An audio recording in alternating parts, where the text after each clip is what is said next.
સુરતના Sivada BRTS road પર આયોજિત રામકાર મેળામાં અચાનક ભીષણ આગ લાગવાની ઘટના બની હતી. આગ લાગતા જ મેળામાં હાહાકાર મચી ગયો હતો અને લોકોએ અફરાતફરીમાં જાન બચાવવા માટે દોડ મૂકી હતી.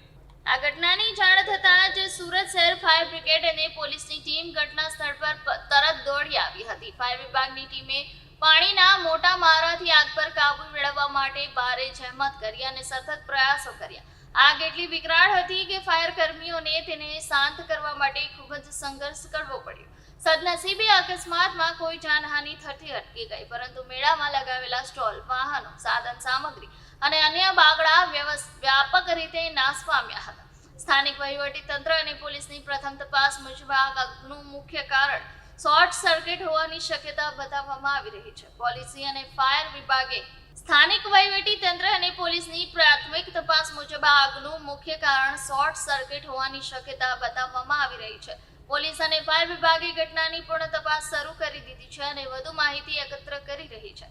વહીવટી તંત્ર દ્વારા લોકોને સૂચના આપવામાં આવી છે કે આવી ભયાનક ઘટનાઓ સામે સાવચેત રહેવું અને જો કોઈ આકસ્મિક આગ જેવી સ્થિતિ આવે તો તરત જ નજીકના ફાયર સ્ટેશન અથવા આપાતકાલીન નંબર ઉપર જાણ કરવી જરૂરી છે. આ ઘટનાએ ફરી એકવાર પુરાવો આપ્યો છે કે સતર્કતા, સમયસર કાર્યવાહી અને લોક સહકારે દુર્ઘટનાઓમાં જાનહાનિ અટકાવવા માટેનો સૌથી મહત્વનો ઉપાય છે.